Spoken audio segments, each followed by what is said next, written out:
So we're here at Emirates Stadium for Arsenal versus Manchester United women in the WSL on Saturday evening. As you can see just behind me, that last facade, which was put up, I believe, in about 2010, most of those around the quadrant of the stadium have been taken down now. And so those quadrants will be bare until January. I can't talk too much. I've been one of the many people involved in the consultation about what the new quadrants will look like. I can't talk too much about what's going to be on them, but if the designs that I've seen kind of hold true until January, there'll be plenty of representation for the women's team on there. But that's not what we're here for today. We're here for a top-of-the-table WSL clash between Arsenal and Manchester United women. Really interesting quotes from Arsenal CEO Vinay Venkatesham earlier today, and this is something he teased in the Arsenal-Tottenham programme, the Arsenal Women-Tottenham programme, the game that was played here a couple of months ago in front of 47,000 fans, around 40,000 expected again today. And Vinay, it's something he actually expressed to me in the summer as well when I was at the training ground in August. He talked about how he wanted this to be the permanent home of Arsenal women one day. Obviously they haven't put an absolute timeline on that yet.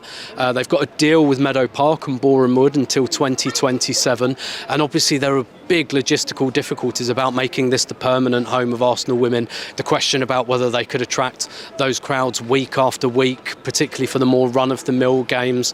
There's also the potential for, plenty of potential for schedule clash with the men's team. That still happens a lot at the moment. So lots of logistical questions, ones they don't really have to answer for a few years because they've still got 5 years left on that Boreham Wood deal. And ideally, what would happen is that Arsenal would probably move to a more medium-sized stadium. They probably have outgrown Meadow Park.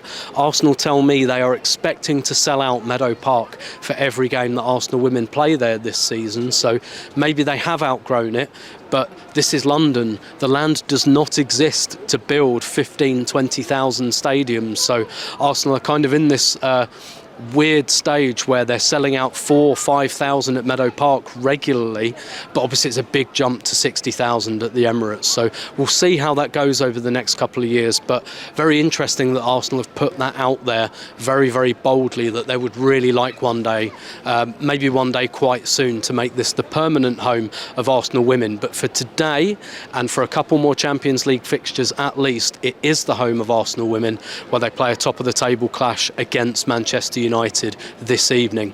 So we're halfway through the first half here. Arsenal 0, Manchester United 0. Has to be said that Manchester United on top at the moment. Arsenal a little bit loose in their midfield structure, missing Kim Little, I think, to kind of take control of the ball and slow the tempo there a little bit. I do wonder whether Arsenal will make an adjustment and swap Freedom Arnhem and Jordan Nobbs perhaps, just to try and exert a little bit more control, certainly physically in the middle of the field. But quarter of the way through the game, still 0-0 here at Emirates Stadium. And that's 1-0 Manchester United. Ella Toone with the goal. Can't say it hasn't been coming really. Again, Arsenal just really loose in possession in midfield, as they have been in the whole half. United kind of strung 3 nice passes together in the midfield in tight spaces, something that Arsenal just haven't been able to do. The ball came down the right-hand side this time for United, cross-lofted in, over the top of Zinsberger, and Ella Toone was there on the back post to put United into the lead. And to be honest, you can't say that they don't deserve it. A fight back needed from Arsenal now. So half-time and it's Arsenal 0, Manchester United 1, and if anything, Arsenal are slightly flattered by that scoreline in the first half. Not a very good first half for Arsenal. I think the possession statistics are something in the high 60s for Manchester United, and that's told a story in this game. Arsenal missing Kim Little in midfield in more ways than one at the moment. Really, really struggling to string passes together. Really, really struggling to control the space in that midfield, and Manchester United have been on top, both in an attacking sense, they've created all of the chances so far, and in the technical sense, they've controlled the ball, they've controlled the tempo of the game, and Arsenal really need to make an adjustment in the second half. Whether that's a structural adjustment, a tactical adjustment, or a personnel adjustment, I'm not quite sure. I wouldn't mind betting that we'll see Vivianne Miedema pretty immediately at the beginning of the second half to come into that number 10 role, not just because of what she can do in front of goal, but because of her ability to control the ball and take it in tight spaces, which very few of the Arsenal players have been able to do so far, and that's been the story of the game. Manchester United well worth their lead. big work for Arsenal to do in the second half. So it's Arsenal 1, Manchester United 1, right at the beginning of the second half here. Just what Arsenal needed. Freedom Arnhem with a very, very heavily deflected long-range shot. Probably the sort of intervention Arsenal needed, really, because they didn't create very much in the first half at all. But the first time they got the ball under control in midfield, Marnhem drove forward. She had the run of Blackstenius in front of her, the run of Caitlin Ford to the left. It took those United defenders away. She took it upon herself to have a shot from 25 yards. Big deflection, goes past Marriott. Arsenal 1, Manchester United 1. Let's go. So we're halfway through the second half. It's still Arsenal 1, Manchester United 1. Arsenal have improved on the first half, which is a fairly low bar to clear, to be honest. I'm not really clear on whether they've technically improved so much, but they've certainly brought the intensity up. They're closing those spaces in midfield in particular much more quickly at the moment, and they're beginning to look dangerous in transition.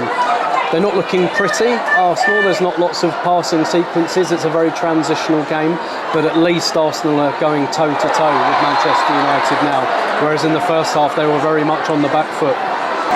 So it's Arsenal 2, Manchester United 1. Laura Wienreuter with her first goal for Arsenal, technically her second, because she scored an own goal for Hoffenheim against Arsenal. However, this one feels a lot more significant. Big cross from the left-hand side from Katie McCabe. Went right over to the back post, and Laura Wienreuter crept up from right back, met the cross on the full toss, side foot volley into the far corner. Arsenal 2, Manchester United 1. We've got about 14 minutes to go here, and Arsenal take the lead for the first time. So it's a Manchester United equaliser, and it's now 2-2. For the third home game in a row, Arsenal concede to Manchester United to a header from a set piece. Katie Zellum, we know she's got brilliant delivery, puts in a wicked free kick, and Amy Turner, I think it's Amy Turner, one of the Turners for Manchester United, heads it in off the underside of the bar. Really disappointing goal for Arsenal to concede again on a set piece to Manchester United on 84 minutes. It's 2-2 now. 3-2 Manchester United, another corner, another Alessia Russo header. The third time in a row Arsenal have played Manchester United at home and conceded in that fashion. They were 2-1 up with 5 minutes to go. They've conceded from 2 set pieces, which is bitterly disappointing for Arsenal, particularly because they know how dangerous United are from set pieces, but they've let them score twice in the last couple of minutes. Manu Zinsberger made a couple of big saves before that, and Arsenal can't really say that United don't deserve this. So it's finished Arsenal 2, Manchester United 3. Bitterly disappointing result for Arsenal. Their first defeat in the WSL this season, their first defeat in the WSL since January as well. A real kind of seesaw kind of encounter. Manchester United dominated the first half, went in 1-0 ahead at half-time. Arsenal responded immediately in the second half with the Freedom Arnhem equaliser. And then with about 17 minutes to go, Laura Wienreuter put Arsenal 2-1 up. But the game, just Arsenal, I said kind of at half-time and during the second half, that even though Arsenal improved in the second half, their technical level didn't. They got more intense and they created more danger, but they weren't holding the ball very well at all. They weren't stringing passes together at any point during the game. So in the first half, it was just United on top. In the second half, it was very scrappy, backwards and forwards, basketball type game. So when Arsenal went 2-1 ahead, they just didn't have the technical level to get the ball down, keep it and kill the game. And Manchester United scored twice from set pieces in the last 5 minutes to win the game. In the last 3 games against Manchester United, they've now conceded 4 goals that are headers from set pieces, and Alessia Russo scored 3 of those. So clearly some danger that Manchester United create that Arsenal haven't been able to solve. But very disappointing result for Arsenal. It very much puts Manchester United into the title race, into the title picture. Arsenal's second half of the season is much more difficult fixture-wise than the first half. They have Manchester City and Chelsea twice each, and Manchester United away, all in the second half of the season. So really, the first half of the season for Arsenal is very much about building a buffer, and obviously that's taken a bit of a blow today, and obviously the squad's quite small due to injuries, but they go to Turin on Thursday night to play Juventus, and if they can get a result in that game, their prospects of qualifying from their Champions League group look really good. And obviously Chelsea have lost a game this season, Manchester United have lost a game this season, so what's happened is Arsenal have been pulled back into the pack, so it's not a disaster.